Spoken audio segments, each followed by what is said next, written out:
vastness of space, where civilizations rise and fall like waves against cosmic shores, there exists a universal truth that every species learns.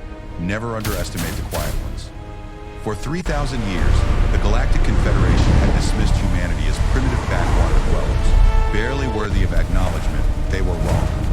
When the Vortak Empire launched their genocide fleet toward the peaceful Zephyrian colonies, the aliens sent their distress call across the galaxy, hoping for mercy from their advanced neighbors. Instead, they got something far more terrifying. They got humans who had been waiting 3 millennia for someone to give them a reason to show the galaxy what Earth's children had become. What followed would reshape the balance of power in the galaxy forever, and teach every civilization to rule. When humanity answers your call for help, you better hope you're on the right side of their moral. The Galactic Confederation's monthly assembly buzzed with its usual mixture of political posturing and scientific advancement. Representatives from 47 species sat in their designated atmospheric chambers, each breathing their preferred mix of gases, while engaging in the complex dance of interstellar diplomacy. In the furthest corner of the Great Hall, almost forgotten among the grander delegations, sat the human representative. Ambassador Sarah Chen had grown accustomed to being overlooked during these sessions. For 3,000 years since humanity's first contact with galactic civilization, Earth had been relegated to the role of minor participant, technologically backward, militarily insignificant, and culturally primitive by galactic standards. The other species tolerated human presence more out of politeness than genuine respect. The Altarian Mining Consortium reports a 17% increase in rare metal extraction this quarter, droned High Chancellor Vexmari, his crystalline form catching the chamber's artificial starlight. The efficiency improvements demonstrate our civilization's continued advancement.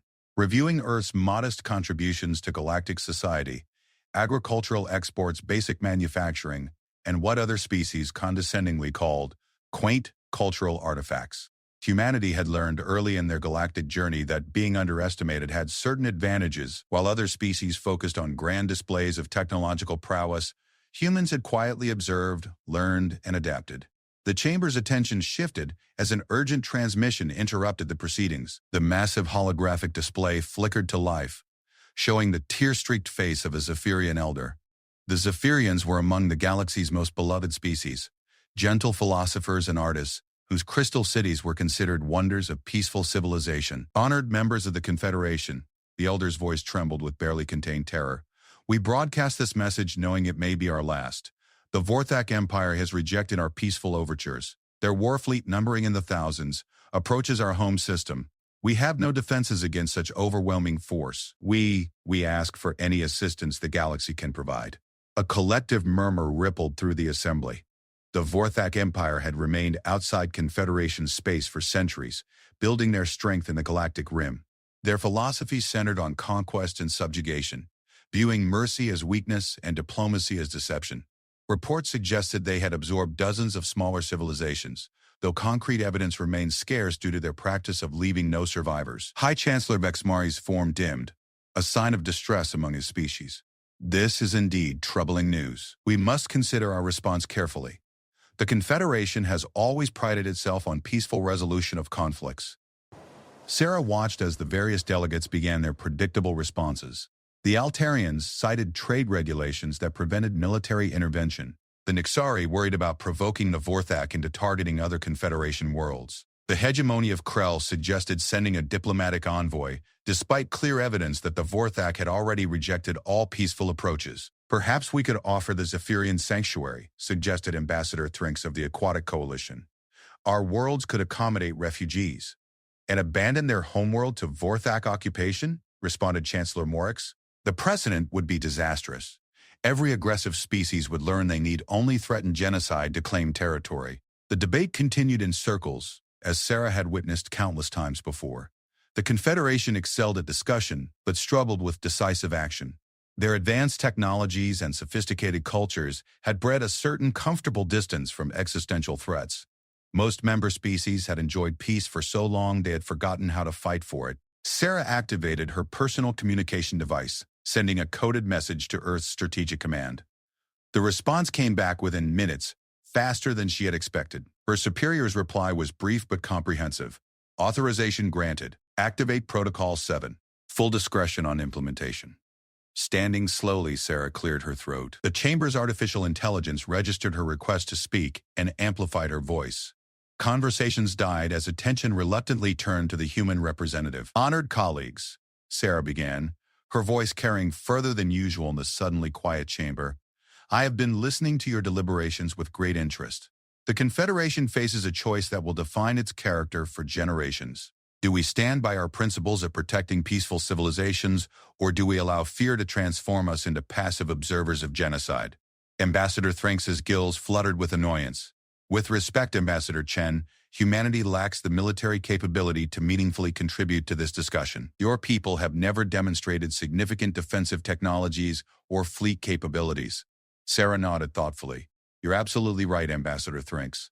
Humanity has never demonstrated our military capabilities to the Confederation.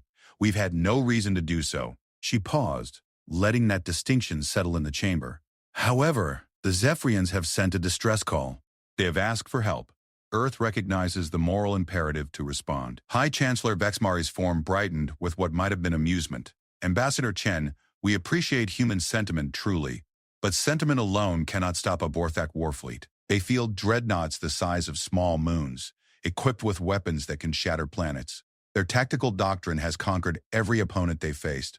"Then perhaps," Sarah replied calmly, "it's time they faced an opponent they've never encountered before." The chamber erupted in what passed for laughter among various species. The Krell ambassador's tentacles writhed with mirth, while the gaseous ethereals generated patterns that translated as derisive amusement. Even some of the more diplomatic species struggled to maintain composure at what they perceived as human naivety. Sarah waited for the noise to subside before continuing. "I understand your reaction. Humanity has maintained a deliberately modest profile within Confederation space. We focused on peaceful contributions, cultural exchange, and gradual integration into galactic society. This approach has served us well for 3,000 years. She activated her datapad, transmitting a file to the chamber's central display. "However, recent Vorthak aggression represents a fundamental threat to the principles that bind our civilization together. Earth cannot and will not stand idle while peaceful species face extinction." The display showed a simple star chart marking human territory, a modest collection of systems clustered around Earth, seemingly insignificant compared to the vast holdings of major Confederation powers. What the chart didn't show were the careful preparations humanity had made during their centuries of quiet observation. "Earth formally requests permission to provide assistance to the Zephyrian colonies," Sarah announced. "We propose to dispatch humanitarian aid and defensive support to help evacuate civilian populations and establish protective barriers against Vorthak aggression." Chancellor Vexmari's crystalline form pulsed with diplomatic confusion. "Ambassador Chen, while we appreciate Earth's noble intentions, the Vorthak fleet will arrive at Zephyrian space within 7 standard days. Even if humanity possessed relevant military assets, the distance from Earth to the Zephyrian system would require weeks of travel using conventional faster-than-light drives." Sarah smiled for the first time during the session. Who said anything about conventional drives? The chamber fell silent as delegates processed this statement. The implications were staggering. If humanity possessed advanced propulsion technology, why had they never revealed it? What other capabilities had they kept hidden during their centuries of apparent technological inferiority? Furthermore, Sarah continued, Earth's response will not be limited to humanitarian aid. The Vorthak Empire has demonstrated clear intent to commit genocide against a peaceful species. This constitutes a crime against galactic civilization itself. Humanity cannot permit such actions to succeed. Ambassador Thranx's gills flared with alarm. "You're talking about military intervention against a force that has conquered dozens of systems. Human bravado, while admirable, cannot substitute for tactical reality." "You're right again, Ambassador," Sarah agreed. "Bravado cannot substitute for tactical reality. Fortunately, humanity has spent the last 3,000 years ensuring we understand tactical reality better than any other species in the galaxy." She transmitted another file to the central display. This one showed energy signatures and mathematical models that made several delegates lean forward with sudden interest. The equations described theoretical weapon systems and defensive technologies that exceeded known Confederation capabilities by significant margins. For 3 millennia, humanity has observed galactic civilization while developing our own approaches to technology and warfare. We've learned from every species we've encountered, studied every conflict we've witnessed, and prepared for scenarios that others deemed impossible. The ethereal delegates' gaseous forms swirled with patterns indicating deep thought. These theoretical constructs, if they represent actual human capabilities, the power requirements alone would suggest mastery of exotic matter manipulation. Sarah nodded. Earth's industrial capacity has grown considerably since our admission to the Confederation. We've simply chosen not to advertise our progress. High Chancellor Vexmari's light flickered rapidly, a sign of intense calculation among his species. Ambassador Chen, if humanity possesses such advanced capabilities, why maintain the pretense of technological inferiority? Why not claim your rightful place among the Confederation's leading civilizations? Because we've been waiting for the right moment to reveal ourselves, Sarah replied. Humanity learned early in our galactic journey that other species tend to view advanced military capabilities as threats rather than assets. We chose to develop our potential quietly while building relationships based on peaceful cooperation. She stood and moved closer to the central display, her next words carrying the weight of centuries of patient preparation. But the Vorthak Empire has forced our hand. They represent everything humanity opposes: the subjugation of free will, the extinction of peaceful cultures, and the triumph of brutality over civilization.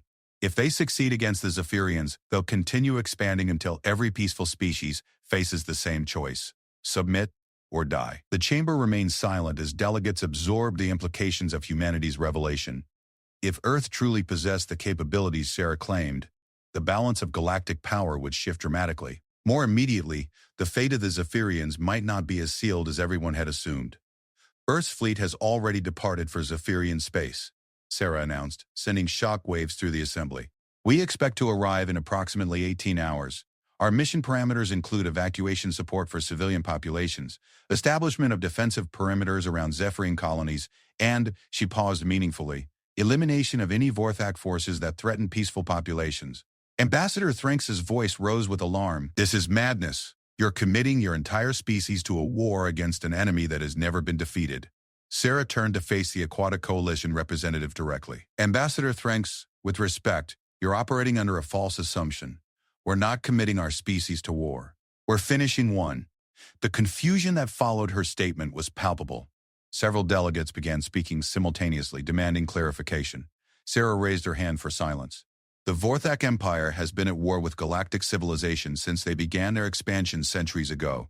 They've simply been winning so decisively that their opponents never had time to realize they were fighting. Every species they've absorbed, every colony they've enslaved, every peaceful civilization they've extinguished, these were all battles in a war we've been allowing them to win through our collective inaction. She moved back to her position, her voice taking on the gravity of absolute certainty. Humanity refuses to allow this pattern to continue. The Zephyrians will not become another casualty in the Vorthak's genocidal campaign. If the Confederation chooses to support our intervention, Earth welcomes the alliance. If not, we'll proceed alone. High Chancellor Vexmari's form pulsed with urgent energy. Ambassador Chen, surely you understand the risks of independent military action? If humanity's intervention fails, the Vorthak may interpret it as an act of war by the entire Confederation. Chancellor, Sarah replied with calm determination, if humanity's intervention fails, the Confederation will have much larger problems than Vorthak diplomatic interpretation. But I appreciate your concern for Earth's welfare. She gathered her materials, preparing to leave the assembly.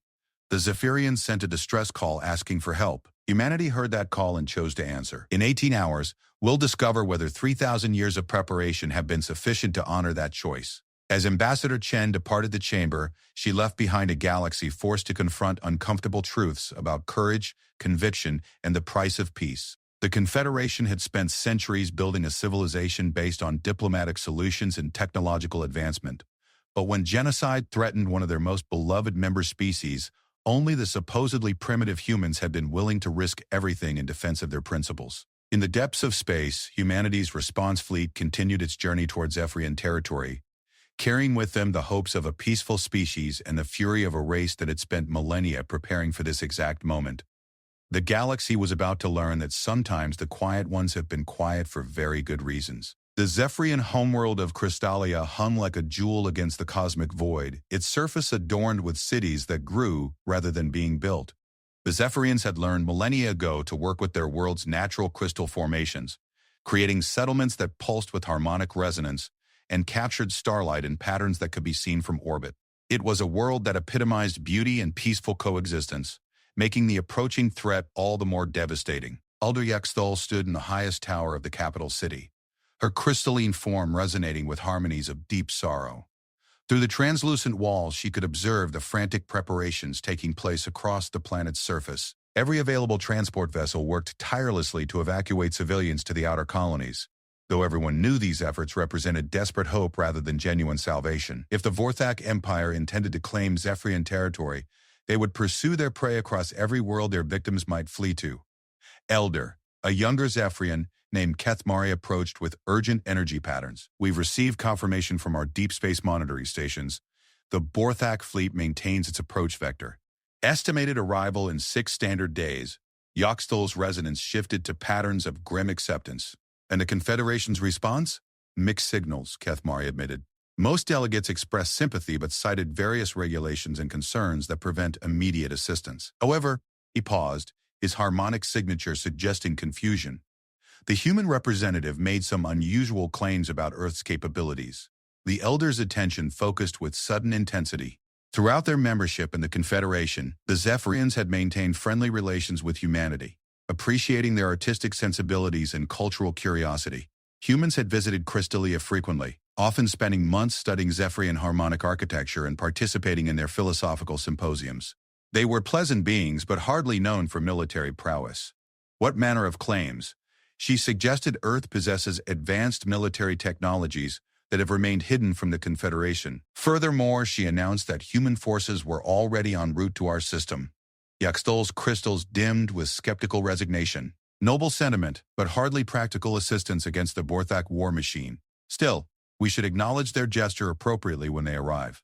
In the depths of space, far beyond the perception of either Zephyrian sensors or Vorthak advanced scouts, something unprecedented was taking place. The human fleet that had departed Earth 18 hours earlier bore no resemblance to the modest vessels other Confederation species had observed during ceremonial parades and diplomatic functions. These ships had emerged from hidden construction facilities scattered across humanity's outer territories, representing 3,000 years of careful engineering and strategic preparation. Admiral Marcus Rivera stood on the bridge of the flagship Determination. The ship itself defied conventional understanding of space vessel design.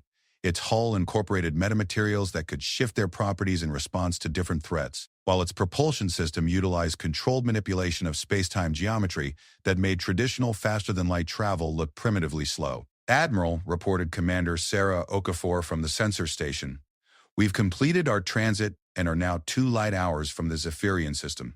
Passive sensors are detecting the Vorthak fleet's approach. Preliminary analysis confirms intelligence estimates. Approximately 3,000 vessels ranging from destroyer class to super dreadnought specifications. Rivera nodded grimly. The Vorthak had earned their fearsome reputation through overwhelming numerical superiority combined with utterly ruthless tactical doctrine. Their approach to warfare involved complete annihilation of defensive capabilities, followed by systematic elimination of civilian populations. No species had successfully resisted their expansion, because none had possessed both the military strength and the moral conviction necessary to pay the price of victory. What's our force assessment, Commander? 12 heavy cruisers, 36 destroyers, 108 frigate-class vessels, plus support and logistics ships, total complement. 207 vessels with approximately 50,000 personnel. The numerical disparity was staggering. Conventional military wisdom suggested that attacking forces needed at least 3-to-1 superiority to overcome defensive positions, yet humanity was preparing to engage an enemy that outnumbered them 15-to-1. Any rational analysis would conclude that the human fleet was marching towards certain destruction. But Admiral Rivera had spent 40 years preparing for this exact scenario. Humanity's strategic planners had studied every known Vorthak engagement, analyzing their tactics, weaponry, and psychological profiles with obsessive thoroughness. What they had discovered suggested that the Vorthak's greatest strength, their absolute confidence in numerical supremacy, might also represent a critical vulnerability when faced with an enemy that refused to follow expected patterns. Lieutenant Chen, Rivera addressed the communications officer, open a Chan to all ship commanders. Fleet-wide briefing in 15 minutes. The Admiral moved to the ship's Strategic Planning Center, where holographic displays showed detailed representations of the approaching battle space. The Zephyrian system contains 7 planets, with the homeworld occupying the 4th orbital position. Vorthak doctrine suggested they would establish perimeter control around the outer system before closing in for systematic bombardment of populated worlds. Humanity's response would need to accomplish multiple objectives simultaneously: protect Zephyrian civilians, eliminate the Vorthak threat, and demonstrate human capabilities without revealing too many strategic secrets that might alarm other Confederation species later. It was a complex balancing act that required precision, timing, and perfect execution under maximum pressure. "Admiral," Commander Okafor called out, "we're receiving a transmission from the Zephyrian homeworld.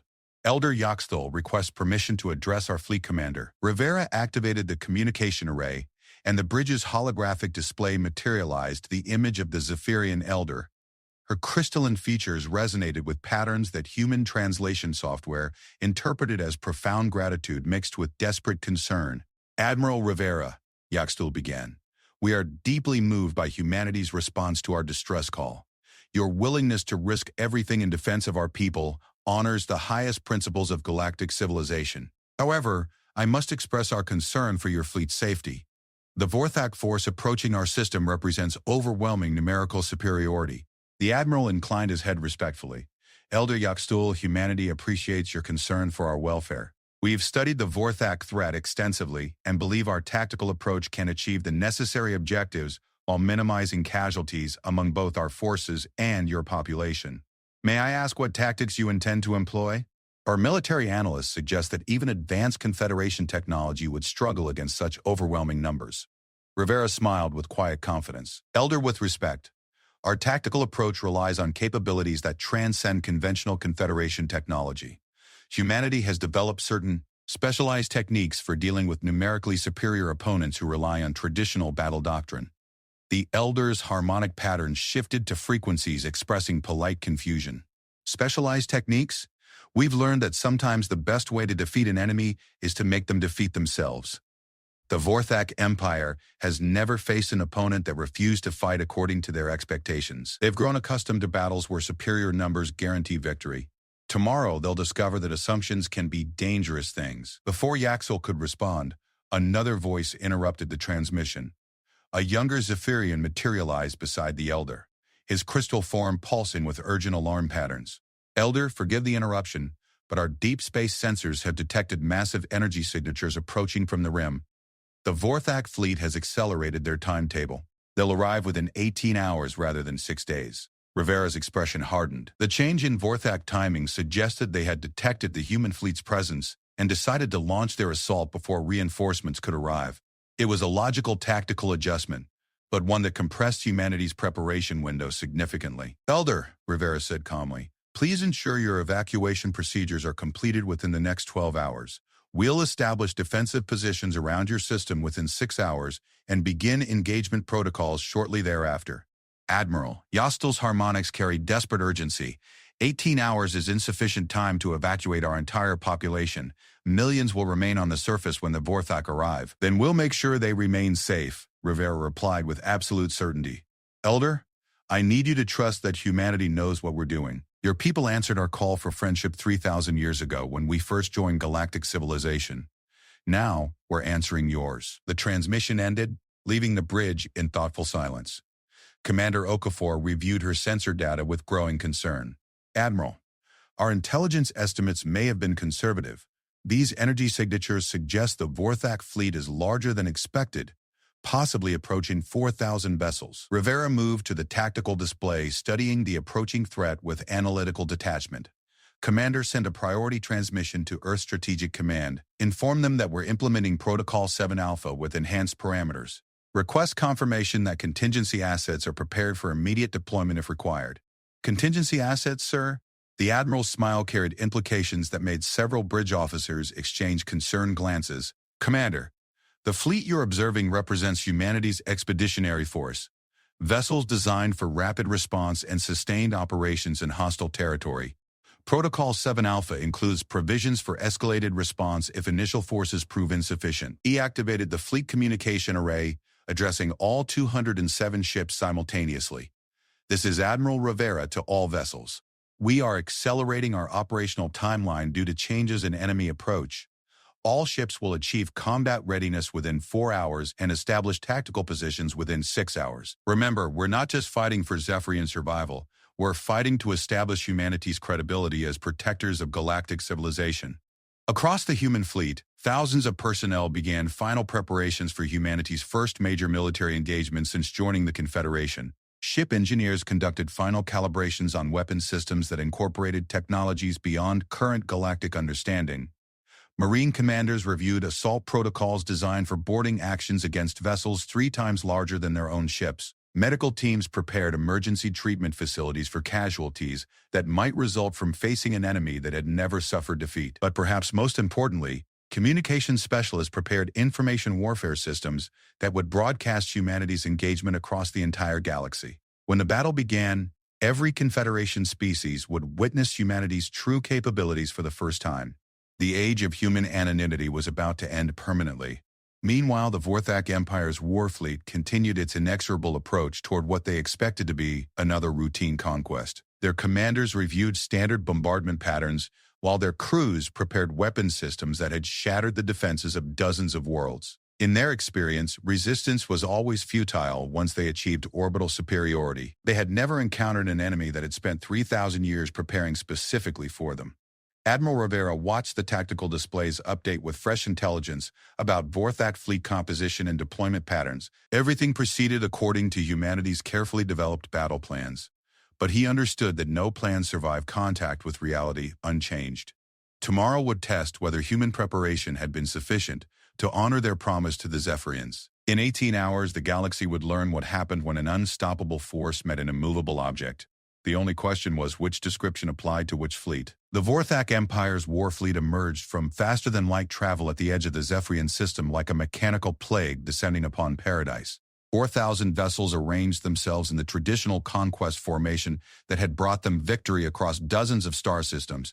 Massive dreadnoughts at the center, surrounded by layers of cruisers and destroyers that could overwhelm any defensive response through sheer volume of fire. Supreme War Commander Thekvar stood in the command center of his flagship, the Inevitable Dominion, surveying tactical displays that showed the crystalline cities of the Zephyrian homeworld glittering like precious gems against the planet's surface. His species had evolved on a world where only the strong survived, developing a philosophy that viewed conquest as natural law and mercy as evolutionary weakness.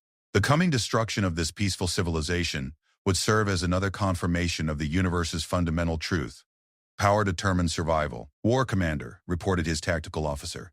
Preliminary scans confirm intelligence estimates about Zephyrian defensive capabilities.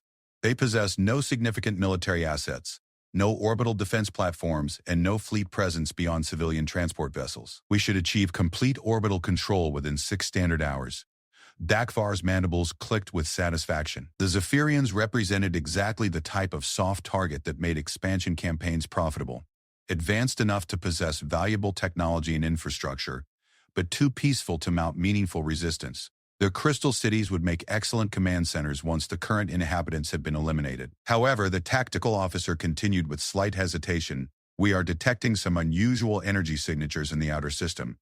Configurations suggest they may represent military vessels, though the readings don't match any known Confederation technology. The war commander's attention focused with predatory intensity. Confederation intervention? Uncertain, sir. The signatures are consistent with approximately 200 vessels, but their energy output patterns suggest capabilities that exceed standard Confederation specifications. Furthermore, their positioning indicates knowledge of our approach vector and timing. Thekvar studied the tactical displays with growing interest rather than concern. The possibility that some Confederation species might attempt to interfere with Vorthak expansion had been anticipated in their strategic planning. Overwhelming numerical superiority had always proven sufficient to discourage such intervention, and this situation appeared no different. Maintain standard approach, he commanded. If Confederation forces wish to interfere, they'll learn the same lesson as every other species that has opposed us. Begin preliminary bombardment of outlying Zephyrian installations. Let's demonstrate to these would-be defenders what they're truly facing. 6 hours later, as Vorthak forces closed to optimal bombardment range, Admiral Rivera observed their approach from the bridge of the Determination. The human fleet had arranged itself in what appeared to be a standard defensive formation around the Zephyrian homeworld, though appearances in this case were deliberately deceiving. Every human vessel had been positioned to maximize the effectiveness of weapon systems that the Vorthak had never encountered before. Admiral, Commander Okafor reported, Vorthak lead elements are beginning energy weapon discharge against outer system installations. Preliminary bombardment appears focused on communications arrays and sensor stations. Rivera nodded grimly. Classic Vorthak doctrine called for eliminating their target's ability to coordinate defensive responses before closing for systematic orbital bombardment. They approached warfare like a surgical procedure, methodical, thorough, and utterly without mercy. Any response from Confederation Command? We're receiving observation requests from 17 different species. Word of our intervention has spread throughout galactic diplomatic networks. Multiple Confederation vessels are positioned at safe distances to monitor the engagement. The Admiral understood the implications. Humanity's performance in the coming battle would be scrutinized by every major galactic power, determining Earth's future relationships within the Confederation. Success would establish humans as a significant military force deserving respect and inclusion in high-level strategic decisions. Failure would confirm existing prejudices about human limitations, while simultaneously dooming the Zephyrians to extinction. Sir, the communications officer interrupted, we're receiving a transmission from the Vorthak flagship. They're demanding our immediate withdrawal from the system. Rivera smiled coldly. Put it through. The main display materialized the image of Supreme War Commander Thekvar, his reptilian features arranged in patterns that conveyed absolute confidence and barely restrained aggression. The translation software struggled to capture the contemptuous undertones of his communication. Unknown vessels, Thekvar began. You are interfering with lawful Vorthak expansion activities. The Zephyrian system has been claimed by the Empire through right of conquest. Withdraw immediately or face the consequences of opposing our forces. Admiral Rivera activated the response transmission, ensuring that every ship in both fleets could monitor the exchange. Supreme War Commander, I am Admiral Marcus Rivera of the Earth Strategic Fleet. The Zephyrian civilization has requested humanitarian assistance, which we are here to provide. We cannot permit genocidal actions against peaceful populations to proceed. Thekvar's mandibles clicked with what the translation software interpreted as amusement. Earth Strategic Fleet? We have no record of this supposed power in our intelligence databases. You command approximately 200 vessels against our force of 4,000. Your numerical disadvantage approaches 20 to 1. Surely even primitive species can comprehend such mathematical realities. War Commander, Rivera replied calmly, mathematics alone doesn't determine battle outcomes. Sometimes factors like tactical innovation, technological surprise, and moral conviction can overcome numerical disadvantages. Today, you're going to receive a practical demonstration of those principles. The Vorthak commander studied something beyond the transmission's visual range before returning his attention to Rivera.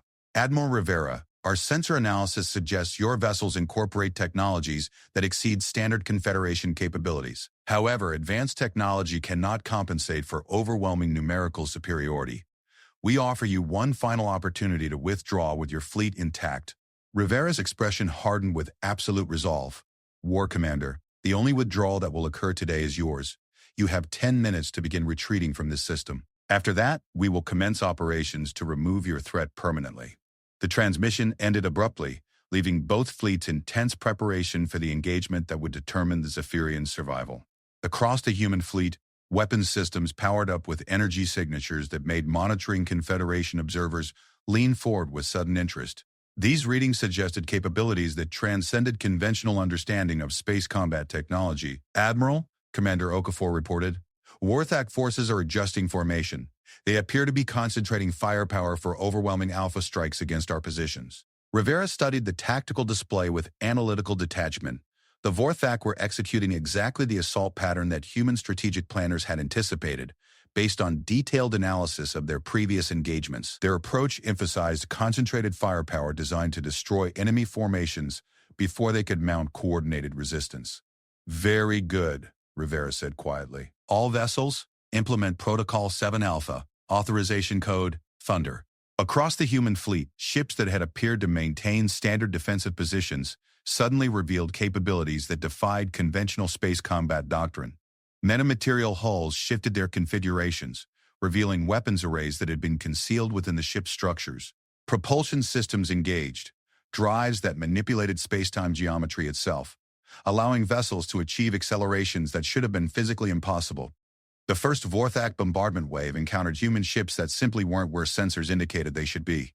Weapons fire passed through empty space, while their targets materialized in positions that allowed devastating return volleys against surprised Vorthak formations. Energy beams that should have destroyed human vessels instead struck defensive shields that absorbed the attacks and redirected the energy into the human ship's own weapon systems. Supreme War Commander Thekvar watched his tactical displays with growing confusion as the engagement developed according to no pattern in Vorthak military doctrine. His ships were scoring direct hits against human vessels, yet the targets continued functioning as if undamaged. Worse, human return fire was proving devastatingly effective against Vorthak shields and armor that had withstood every previous opponent. War Commander, his tactical officer reported with barely controlled panic, "We're losing ships at an unprecedented rate. Human weapons appear to incorporate exotic matter manipulation that bypasses our defensive systems entirely. Furthermore, their vessels are demonstrating mobility capabilities that exceed our tracking system's parameters." Thekvar studied the data with growing disbelief. In the first 15 minutes of engagement, his fleet had lost over 300 vessels while achieving no confirmed destruction of human ships. The mathematical certainty of numerical superiority was collapsing under the reality of technological disadvantage so vast it transformed the entire tactical situation. "Concentrate all fire on individual human vessels," he commanded. "Overwhelming focused bombardment must achieve some effect." The order was transmitted across the Vorthak fleet, and nearly 1,000 ships redirected their weapons against a single human destroyer. The concentrated firepower should have vaporized the target instantaneously. Instead, the human vessel absorbed the entire bombardment through defensive systems that converted incoming energy into additional power for its own weapons.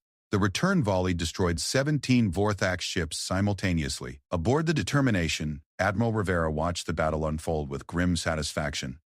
Humanity's technological preparation was proving sufficient to counter Vorthak numerical advantages, but the engagement was far from over. The enemy still possessed thousands of vessels, and their commanders were beginning to adapt their tactics to account for human capabilities. "Admiral," Commander Okafor called out, "Vorthak forces are implementing dispersal patterns. They're trying to force us to divide our attention across multiple engagement zones." "Oh," Rivera nodded. The war commander was demonstrating exactly the tactical flexibility that had made the Vorthak Empire so successful against conventional opponents. They learned from their mistakes quickly and adjusted their approach accordingly. "Very well," Rivera replied. "Let's show them why we brought 200 ships instead of 20. He activated the fleet communication array. "All vessels implement Formation Delta. Show our guests what human tactical doctrine really looks like." The human fleet suddenly dispersed across the battle space, with coordinated precision that made monitoring Confederation observers gasp in astonishment. Each human ship began engaging multiple Vorthak vessels simultaneously while maintaining perfect coordination with their fleet mates. The battle evolved from a conventional engagement between opposing forces into something resembling a predatory pack hunting much larger prey.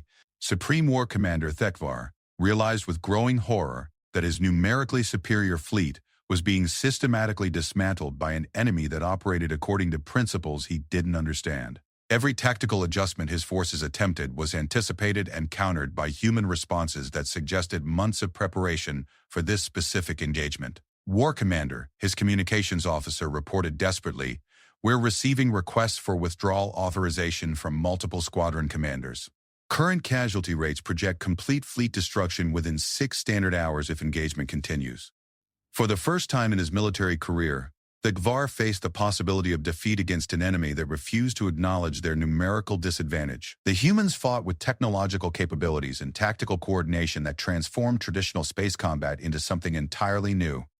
But retreat would mean acknowledging that the Vorthak Empire could be successfully opposed, setting a precedent that would encourage resistance throughout their conquered territories. The political implications of failure here might prove even more catastrophic than the military losses.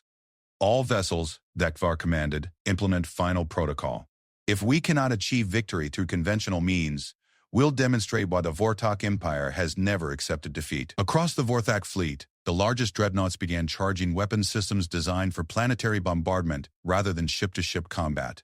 If they couldn't defeat the human fleet, they would at least complete their original mission by exterminating the Zephyrian population. Admiral Rivera recognized the tactical shift immediately.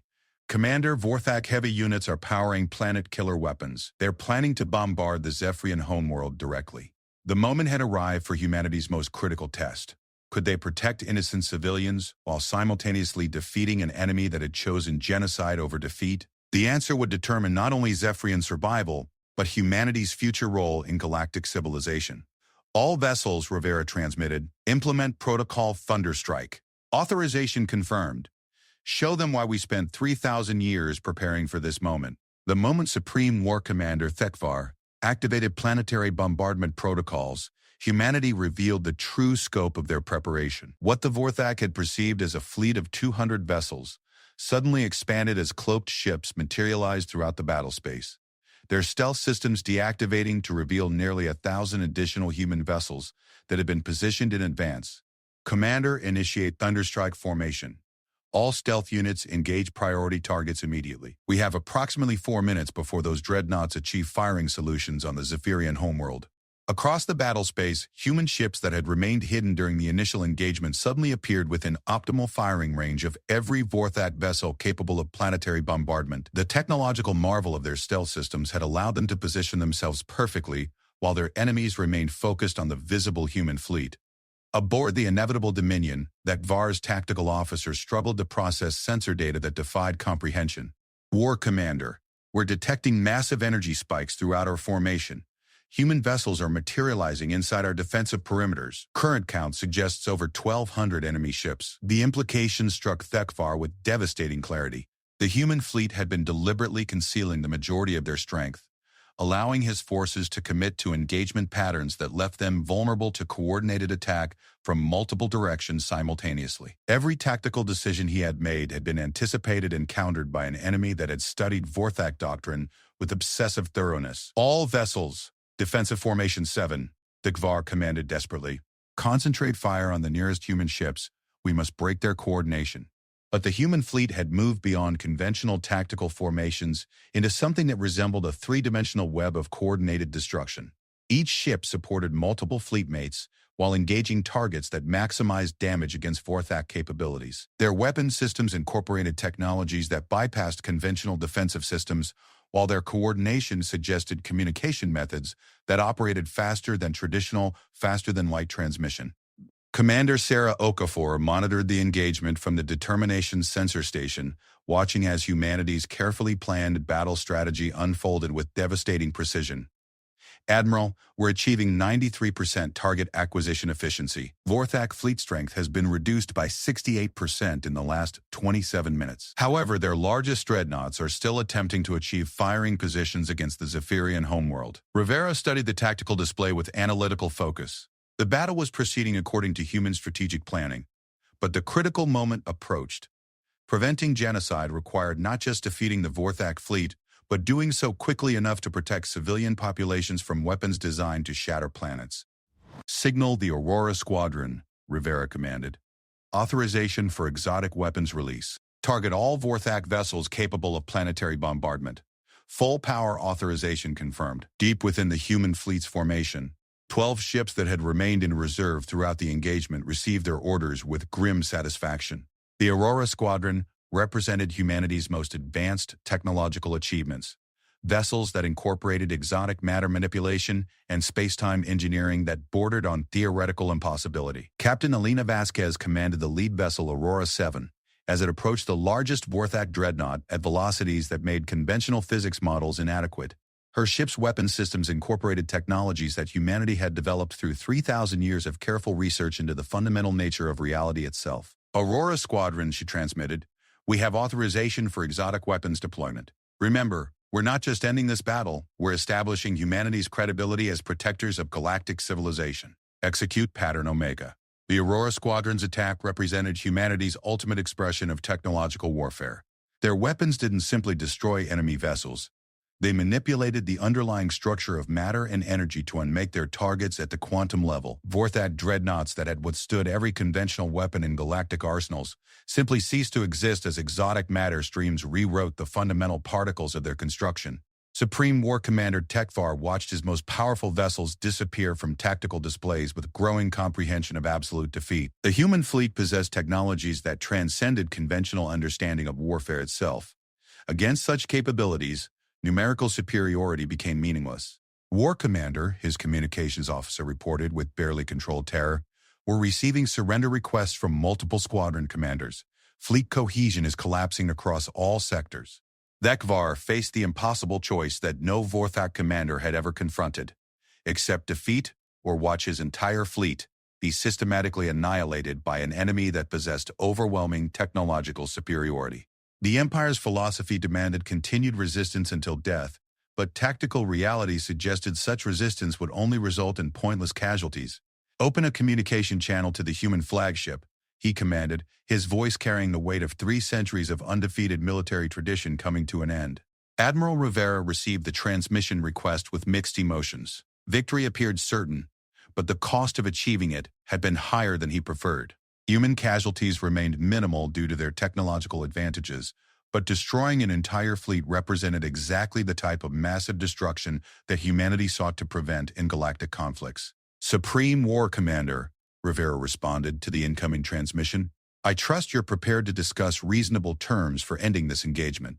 Thekvar's image appeared on the main display, his reptilian features arranged in patterns that the translation software struggled to interpret. The Vorthak leader was experiencing emotions that had no equivalent in his species' normal psychological range. Defeat, humiliation, and desperate confusion about how his supposedly inferior opponents had achieved such overwhelming victory. Admiral Rivera, Thekvar began with visible effort, the Vorthak Empire acknowledges that your forces possess capabilities we did not anticipate. We request terms for withdrawal from this system. Rivera considered his response carefully.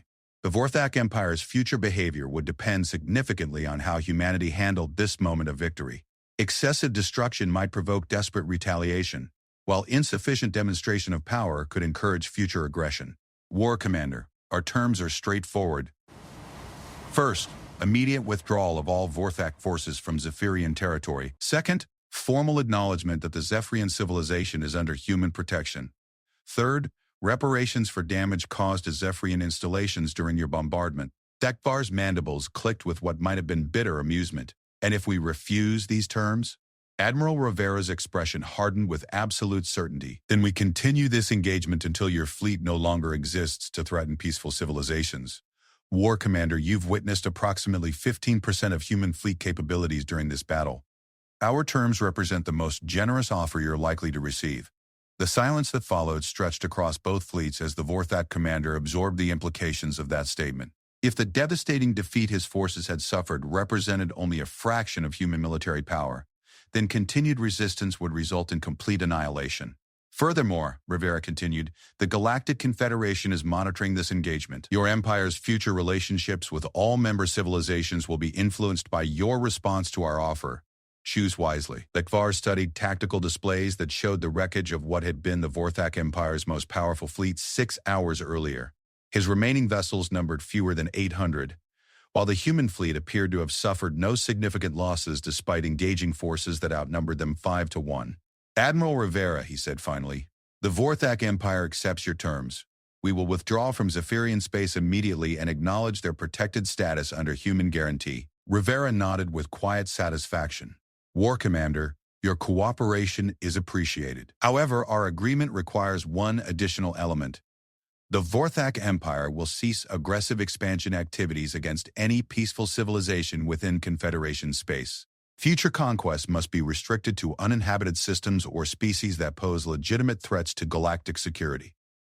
The demand struck at the heart of Vorthak imperial philosophy. Their entire civilization had been built on conquest and expansion, deriving resources and territory through military superiority over weaker opponents. Accepting limitations on their expansion would require fundamental changes to their society's structure. That demand exceeds the scope of this engagement, Thekvar protested. You're asking us to abandon our civilization's fundamental principles. Rivera's response carried the weight of absolute conviction. War Commander, your civilization's fundamental principles include genocide against peaceful populations. Humanity cannot permit such principles to continue threatening galactic security. You have demonstrated today that military resistance to human intervention will prove futile. The choice before you is adaptation or destruction. The transmission ended, leaving both fleets in tense observation while the Vorthak commander consulted with his surviving officers. The decision would determine whether this engagement concluded with negotiated settlement or continued until the complete elimination of Vorthak military power. Meanwhile, across the Confederation space, diplomatic networks buzzed with analysis of humanity's revealed capabilities. Ambassador Sarah Chen found herself inundated with communication requests from species that had dismissed Earth as militarily insignificant for 3,000 years. The balance of galactic power had shifted dramatically in a single day. On the Zephyrian homeworld, Elder Yaxtel observed the battle's conclusion with harmonics of profound gratitude and amazement. The humans had not only saved her people from extinction, but had demonstrated technological capabilities that exceeded the most optimistic projections of Confederation military analysts.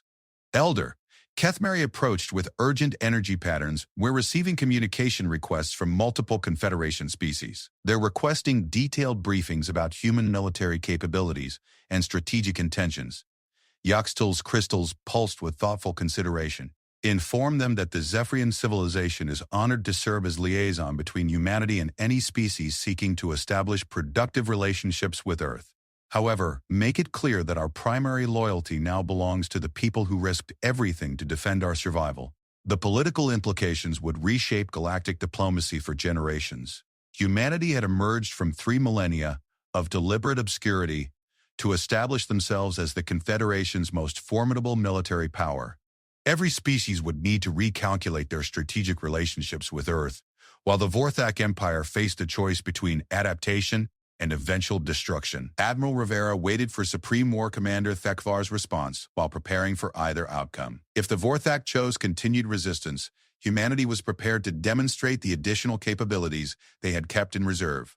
But if they chose wisdom over pride, this engagement might mark the beginning of a new era in galactic civilization, one where peaceful species could pursue their development without fear of predatory neighbors. The next few hours would determine whether humanity's intervention had achieved lasting peace or merely delayed the inevitable resumption of interstellar conflict. 3 months after the Battle of Crystalia, as historians had begun calling humanity's intervention in the Zephyrian system, the Galactic Confederation convened for its most significant assembly in over a millennium. The Grand Chamber that had once buzzed with comfortable diplomatic routine now crackled with tension and uncertainty, as representatives from 47 species gathered to address the fundamental changes in galactic power structure. Ambassador Sarah Chen occupied a very different position than she had during the previous assembly. The modest corner seat reserved for minor participants had been replaced with a prominent location befitting humanity's newly recognized status as one of the Confederation's most formidable military powers. Around her, delegates who had previously offered polite dismissal now watched her every gesture with careful attention. High Chancellor Vexmari's crystalline form pulsed with complex energy patterns as he addressed the assembly. Honored colleagues, we gather today to address unprecedented developments in galactic security architecture. The recent engagement between human forces and the Vorthak Empire has fundamentally altered our understanding of military capabilities and strategic balance throughout Confederation space. The understatement drew subtle reactions from various delegates. The Battle of Crystalia hadn't simply altered understanding. It had shattered every assumption about relative military power that had governed galactic politics for centuries. Humanity's demonstration of technological supremacy had forced every species to reconsider their strategic positions in diplomatic relationships. The immediate question before us, Chancellor Vexmari continued, concerns the establishment of new protocols for addressing external threats to member civilizations. Earth's successful defense of the Zephyrian colonies suggests that traditional Confederation responses may prove inadequate when facing enemies that reject diplomatic solutions. Ambassador Thranks of the Aquatic Coalition activated his atmospheric chamber's communication systems. With respect, Chancellor, the situation extends beyond simple protocol adjustments. Humanity's military demonstration raises questions about the balance of power within the Confederation itself. If Earth possesses capabilities that exceed our collective understanding, how do we ensure that such power serves the interests of all member species rather than human priorities alone? The concern that Thranks had voiced occupied the thoughts of every delegate in the chamber. For 3,000 years, the Confederation had operated on the principle of rough technological parity among major member species. No single civilization had possessed the capacity to dominate others through pure military superiority. Humanity's revelation changed that fundamental assumption. Sarah Chen rose slowly, activating her communication systems with the measured precision that had become her trademark during recent diplomatic exchanges. Ambassador Thranks raises valid concerns that deserve direct response. Earth understands that our recent military demonstration has created uncertainty about human intentions within the Confederation.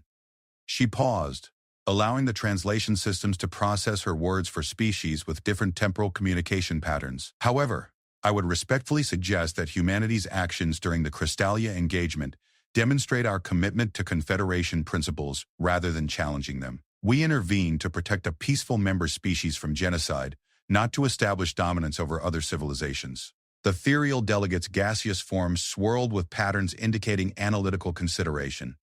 Ambassador Chen, while humanity's intervention achieved admirable results, the methods employed suggest capabilities that transcend conventional understanding. Their fleet demonstrated technologies that appear to manipulate fundamental physical laws. Such capabilities raise questions about the extent of human technological development and its potential applications. Sarah nodded thoughtfully. Ambassador Veltar, you're correct that human military technology incorporates advanced theoretical principles. However, the development of such capabilities was motivated by specific defensive requirements rather than aggressive ambitions. Earth spent 3 millennia observing galactic conflicts and identifying scenarios where conventional Confederation responses might prove inadequate. She activated her datapad, transmitting information to the Assembly's central display. Our strategic analysis identified the Vorthak Empire as representing exactly such a scenario, an aggressive force that rejected diplomatic solutions and possessed sufficient military strength to threaten multiple member civilizations simultaneously. Humanity developed our enhanced capabilities specifically to address threats of this magnitude. The display showed detailed analyses of Vorthak expansion patterns, tactical doctrine, and projected conquest schedules that painted a disturbing picture of systematic galactic subjugation. The Confederation's collective response to previous Vorthak activities had been limited to diplomatic protests and economic sanctions, measures that had proven utterly ineffective against an empire built on conquest. High Chancellor Vexmari's form brightened with patterns suggesting uncomfortable realization. These projections suggest that Vorthak expansion would have eventually threatened every peaceful civilization in this galactic sector. The timeline indicates that current member species would have faced systematic conquest within the next several centuries. Precisely, Sarah replied. Humanity's intervention at Crystallia prevented the beginning of what would have become galactic-scale warfare. Our technological demonstration achieved in one engagement what conventional Confederation responses might have failed to accomplish over decades of conflict. Ambassador Thranks's gills fluttered with agitated energy. But this raises even more disturbing questions, Ambassador Chen. If humanity possessed advanced knowledge of Vorthak intentions and capabilities sufficient to develop specific countermeasures, why wasn't this information shared with the Confederation? Why did Earth choose to prepare for war in secrecy rather than coordinating collective defensive measures? The question struck at the heart of the trust issues that had emerged following humanity's revelation. Several delegates had expressed similar concerns during private diplomatic exchanges, questioning whether Earth's secretive approach to military development might extend to other areas of cooperation. Sarah considered her response carefully before speaking. Ambassador Thranks, humanity's approach to military preparation was influenced by observations about Confederation decision-making processes during previous crises.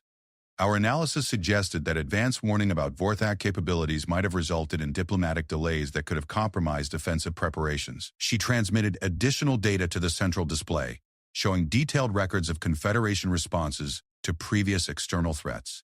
Furthermore, sharing intelligence about human technological development might have encouraged other aggressive species to accelerate their own military preparations, potentially creating arms races that would have destabilized galactic security rather than enhancing it. The argument resonated with uncomfortable truth that many delegates recognized but few wanted to acknowledge publicly. The Confederation's commitment to consensus-based decision-making often resulted in delayed responses to urgent security threats, while their diplomatic transparency sometimes provided valuable intelligence to potential enemies. The Chancellor Vexmari attempted to redirect the discussion toward more productive territory. Ambassador Chen, assuming the Assembly accepts humanity's explanations for past secrecy, what protocols does Earth propose for future security cooperation? The Confederation requires assurance that human capabilities will continue to serve collective interests rather than advancing Earth's particular agenda. Sarah smiled with quiet confidence. Chancellor, humanity proposes the establishment of what we term the Galactic Protection Protocol. This framework would designate Earth as the Confederation's primary responder for military threats that exceed conventional defensive capabilities, while ensuring that intervention decisions remain subject to collective oversight and approval. The proposal sent ripples of reaction throughout the assembly. Several species had anticipated that humanity might seek formal recognition of their enhanced status, but the specific structure Sarah outlined suggested careful consideration of Confederation political sensitivities. The protection protocol would operate under three fundamental principles, Sarah continued. First, human military intervention would require formal request from threatened civilizations or majority approval from Confederation leadership. Second, all intervention operations would include observers from multiple member species to ensure accountability and transparency. Third, post-intervention governance and reconstruction would remain under Confederation authority rather than human administration. Ambassador Veltar's gaseous patterns shifted to configurations indicating cautious interest. This framework acknowledges human military superiority while maintaining collective decision-making authority. However, what guarantees can Earth provide that future human leadership will honor these limitations? Advanced military capabilities might eventually encourage more expansive interpretations of intervention authority. The concern reflected deep-seated fears about the corrupting influence of overwhelming power that had shaped galactic politics for millennia.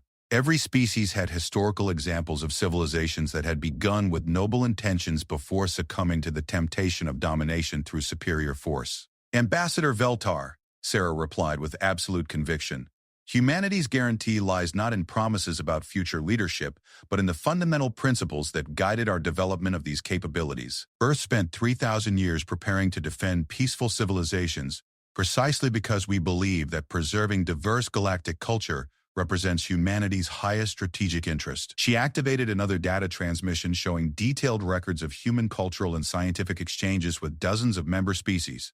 Humanity has benefited immeasurably from participation in Confederation civilization.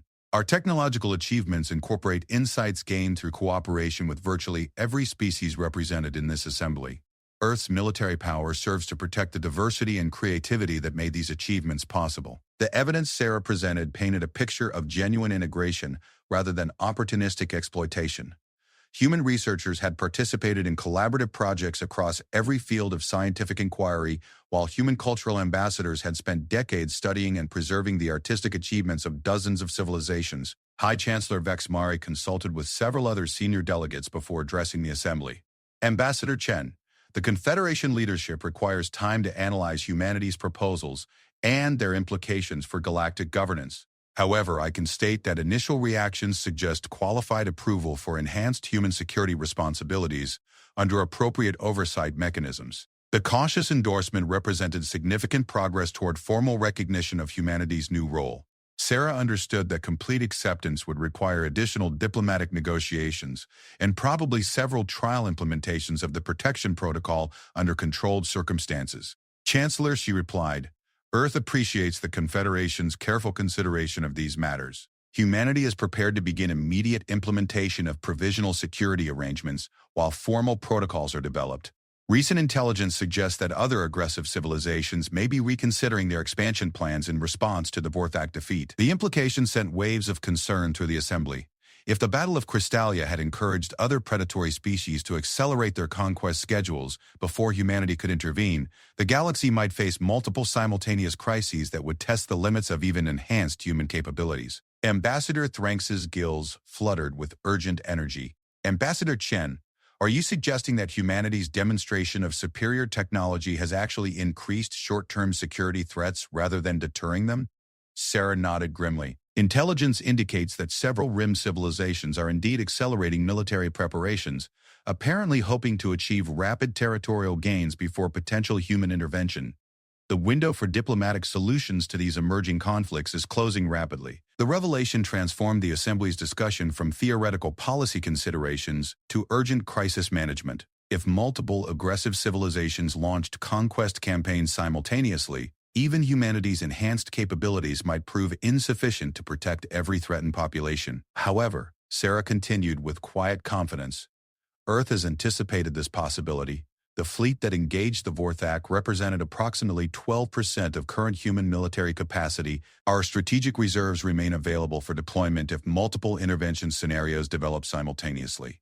The casual mention of vast additional human military resources sent shockwaves through the assembly that made several delegates physically recoil in their atmospheric chambers. If the devastating fleet that had annihilated Vorthak forces represented only a small fraction of human capabilities, then Earth possessed military power that dwarfed every other civilization in known galactic space. Chancellor Vexmari's form dimmed significantly as he processed the implications. Ambassador Chen, exactly how extensive are humanity's current military capabilities? Sarah's smile carried implications that made experienced diplomats throughout the chamber suddenly reconsider their understanding of humanity's position within galactic civilization. Chancellor, let's simply say that Earth takes our responsibilities as protectors of peaceful civilizations very seriously indeed. The galaxy is about to become a much safer place for species that prefer creation to conquest.